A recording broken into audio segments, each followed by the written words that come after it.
Let's talk about all the books in my life right now, past, present, and future. So, hi, welcome back to my channel. Today I want to talk about books I've read, books I'm reading, and books I will read this year in 2025. Beginning with the books I've read till this point in time. We are in August 2025. And for my challenge number for the year, I put my usual 20 books. Well, I only read 4 till August.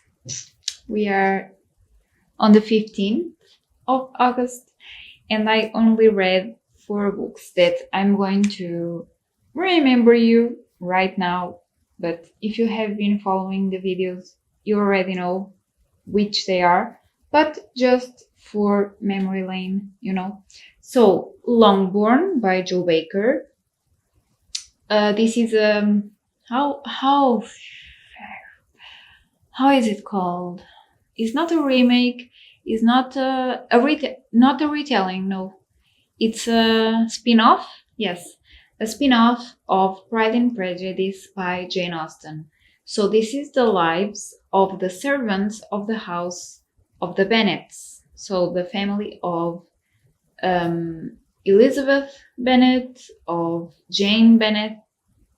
This is their lives, so the lives of the servants, and what is behind the scenes, per se, in the perspective of this author, of Joe Baker, just for little references that Jane Austen did about the presence of the servants in the house in one page or another, like really brief, but she made a whole book about their lives. So brilliant. I loved it.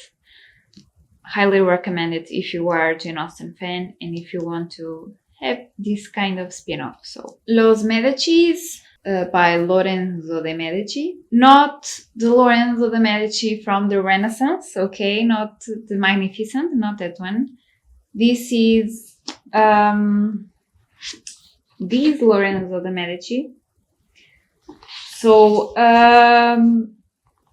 I could say a far relative, how can I explain it better, is the realm of the family tree of the Medicis, but a far relative from the famous Medicis from Florence. So this is like a tree branch from those Medicis, and this is not about, for instance, Lorenzo de Medici the Magnificent. This is about various personalities of this family that in some aspect or another, this Lorenzo thought it was pertinent to talk about, though more those who weren't so talked about or aren't so talked about in books and history books and in history in a whole about this Italian family. So this is my beginnings on reading about this family. I watched the series, The Medicis, that I loved. I already talked about it, but I really, really advise you, if you in some way are intrigued by this family as well. Of course, you have to take the series with a grain of salt because it's fiction, so that's why I want to dive in history books to know the history, but I also have a fiction book that perhaps I will show you in another video. I was kind of thinking making a vlog or something with that book, but moving on. Gone, A Girl, a Violin, A Life Unstrung by Min Kim. This is a memoirs book. In my video, I called it autobiography, but perhaps in the way I described it, and after the fact, after thinking about it, this is more like a memoirs book, because she doesn't tell you every single thing. Of course, a biography or autobiography or whatever biography we are talking about is not going to tell you every single detail of a life's person, of course. But this is Min Kim's cut of moments in her life that were life-changing for her. The context of her family history, the fact that her parents, so she has a Korean background, and I think she was born in Korea, if I'm remembering correctly, but their parents and her and her sister emigrated to the UK. So she then started learning the violin and so on and so forth, and about a theft that put her in a real low in her life. You have to read it to find out, or see my video to find out what I'm talking about. I have a hot and cold relationship with this book, so I'm still marinating about it, but for now it will stay in my shelf. Finally, Bloom, a graphic novel by Kevin Panetta and illustrated by Savannah Ganucho. So this is romance, YA, I think that's how we call it. I enjoyed it. As I said in my video about this book in specific, I enjoyed the fact that this was a somewhat of a different or not about the coming out thing. This is like the naturality of the nature of people. I hope you understand me. So this is like a love story, sorry. I'm thinking Portuguese. A love story of these two young men, young men, yeah. Their lives, their doubts, their limbos in life, in the stage they are in, how they meet, how their relationship develops, and so on and so forth. It's lovely, but maybe I will not pick up the next in the series, because I found out that this will be somewhat of a heart stopper thing as well. It will be a series, but I'm not going to pick up the books that are coming next, so I'm going to stay here. So, finishing the books that I've read till this point in time in the year. So there we go. So coming up, books I'm reading. So I have here a group of books that they are 4, right? 1, 2, 3, 4. Yes, they are 4. But 2 of them, I have been reading them for over a year. I started reading, I read for like a few months. They are chunks of books.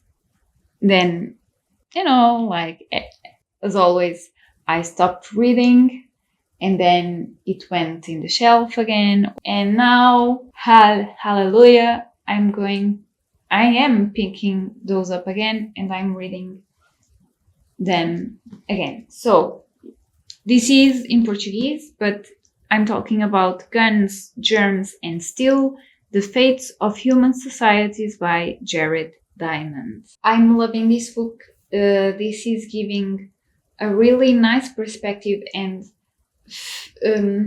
historical facts, or what we think right now with the archaeological knowledge that we have, how human societies developed. I love archaeology, anthropology. It was, for you to have an idea, it is a dream of mine to graduate in anthropology. I think that is so fascinating, studying humans and studying culture and studying customs and studying human behavior and how that interacts with everything. Of course, that's logical, but really go deep in those type of themes. It was, oh my god, I have to do like fund.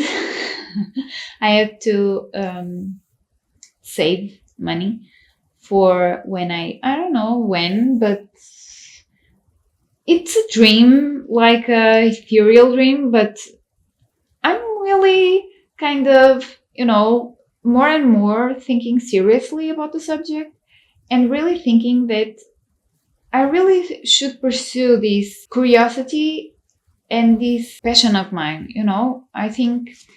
And this book is kind of driving me to think more and more about really do have a degree in anthropology. Jesus.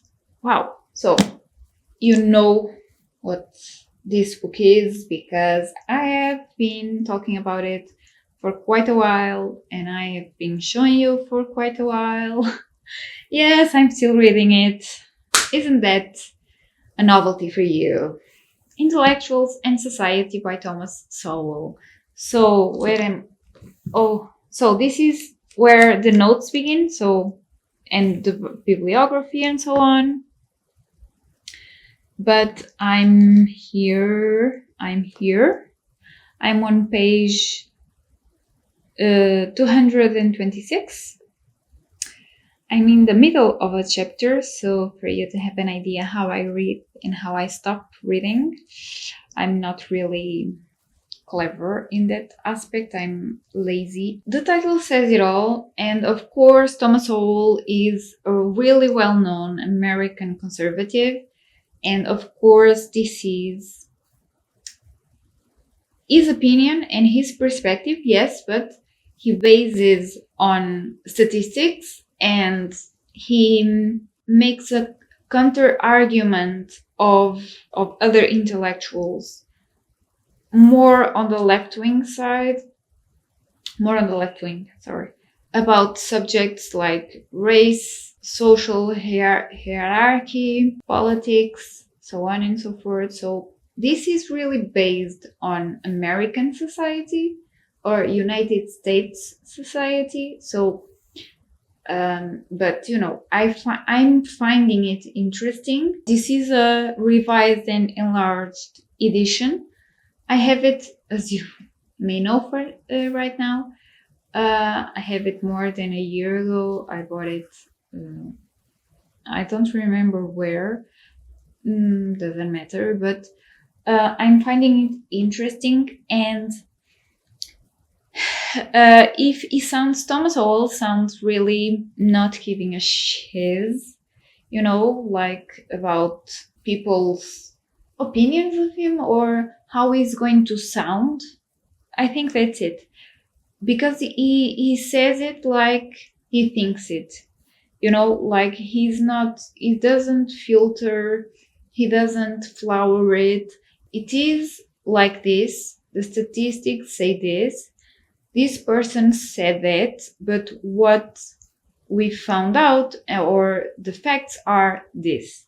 So I'm not saying the writing is dry, that's not my point, but I think it's really factual in the terms how he writes. And of course he had help writing this book in terms of data and so on, but the major work was his, of course. So next up, The Tartar's Tip by Dino Bussati. So in my Instagram, I talked about these two. So I also talked about this one, Childhood's Hand by Arthur C. Clarke. So beginning with this one, I'm finding this book, I'm reading it with intervals, of course. I'm still at the beginning, but I'm finding it really intriguing. And this is about a soldier a young man, soldier, that is going to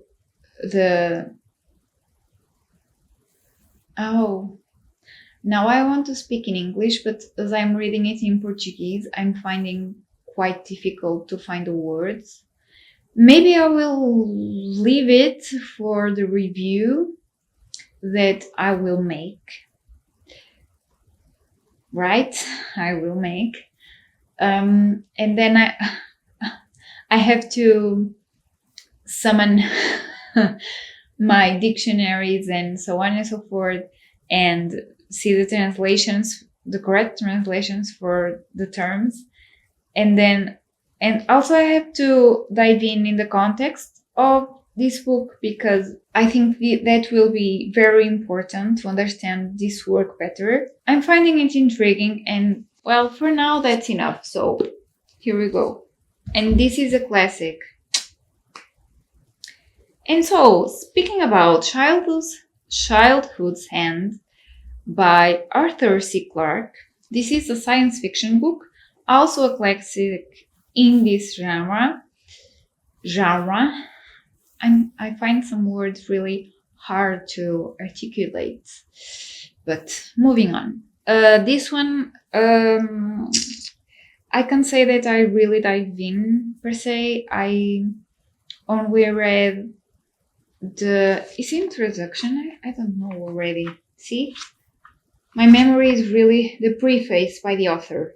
I read the preface by the author and then some pages of the beginning, so I'm not quite sure how I'm going to find it, but this is science fiction. This is a classic. I have high expectations for this one. Yeah. And ending up with books I will read, right? Because I'm a person that is trusted to fulfill a commitment, right? Yeah. So, Under a Dancing Star by Lauren Wood. This is the type of book that I began reading, so I'm here. But, as usual, well, this one I have somewhat of an excuse. I'm not quite feeling it, or at least I wasn't. I don't know. The story sounded really. This is kind of no. This is YA, I think, or middle grade, or somewhere around it. This was recommended by Miranda Mills, person here on YouTube that also talks about books. At the time, it sounded really fun, and I bought the first one. I think they are a series of 3 books. I think you can read them separately.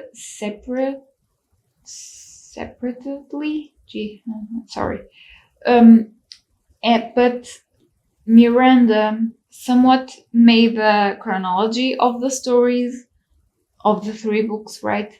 And supposedly this one is like the start of it, or the beginning, or where it begins. And that's why I'm with this copy. I will read it because this was on my 12 books for 12 months of 2024. So I have to read it to give you my full opinion about it.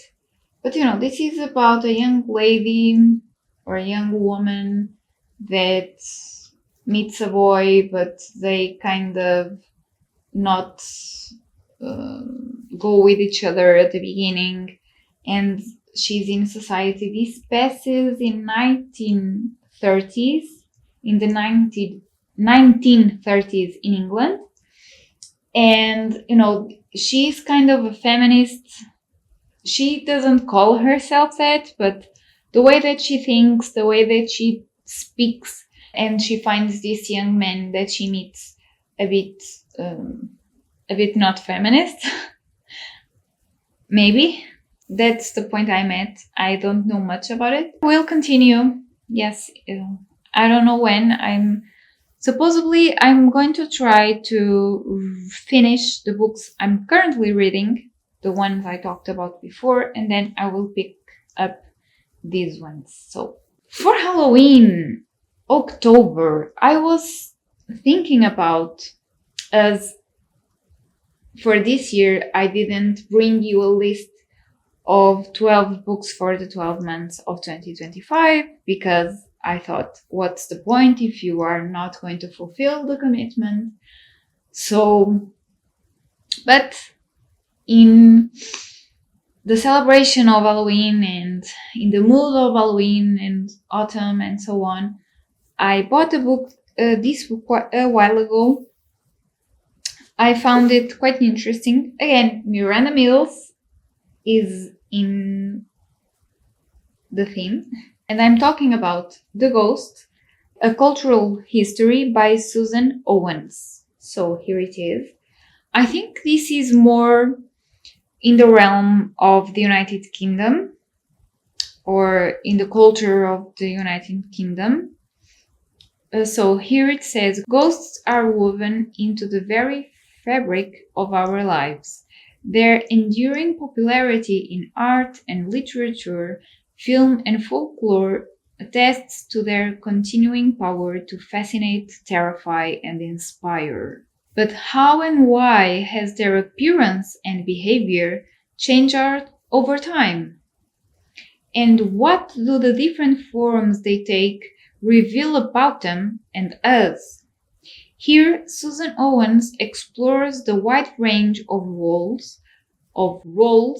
that ghosts have played in Britain's cultural life, looking at how they reflect our changing attitudes, our hopes and fears. So, brilliant. Another book that I started reading last year during the autumn, winter, and then I didn't finish it, and I'm trying to fulfill this year, is Christmas, A Social History by Mark Connelly. You may remember this, and where did I stop? I stopped in the page 78. So, I'm going to be sincere, okay? I was finding it a bit boring, so that's why I kind of lost the fuel to continue reading, but I really want to read to the fullest this book, because this is a theme that really interests me, as you may know. So I really want to dive in and see what can I extract when I finish this book. So then another book and another classic from the 12 books for 12 months of 2024 is Madame Bovary by Gustave Flaubert. Sorry if I'm not pronouncing it correctly, but it's written right here. So this is a classic that I wanted to read for quite a while. I put it in the 12 books for 12 months, and then we all know what didn't happen. So yeah. Being honest, I really don't know much about it. And for some reason, I don't want really to know much about it. I just want to pick this up and find out for myself. It's quite funny in a way, because this is a classic, so I should have an idea what this is about, but I really don't. And in the back, it's not say much, so yeah, I will discover. So yeah. Finally, and to end this video, why read the classics by Italo Calvino? This is also 12 books for 12 months of 2024 that I didn't read last year. This is to be read this year. But I think I put it a month before Madame Bovary, but in the back it says that it's going to talk about this work in particular, or at least about this author. So I thought it was more logical, read this classic first, Madame Bovary, and then pick up this one by Italo Calvino.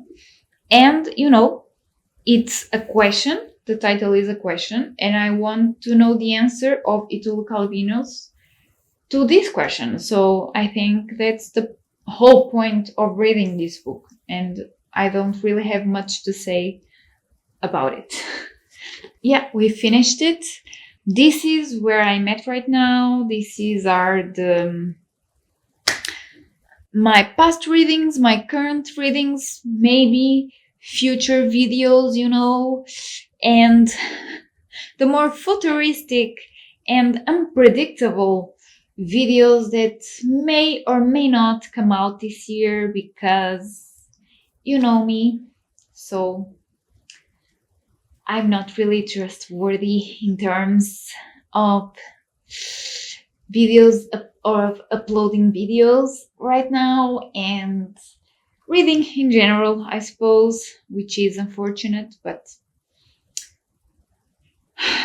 I'm in a journey to trying to take the leash of my life and reading life in particular, and have the compartments of what I want to do in a day, really, and prioritizing what I want to prioritize. And one of those things is reading, and of course filming, editing, and continue this journey here on YouTube. So wish me luck and wish me strength to do so. But yeah, that's it for me. I hope you have enjoyed it. Let me know books you've read, books you're currently reading, and books you want to read till the end of the year. I want to know your lists, because in the future, or perhaps next year, I will add to my to be read list. So who knows? Big kiss, and I see you on the next one.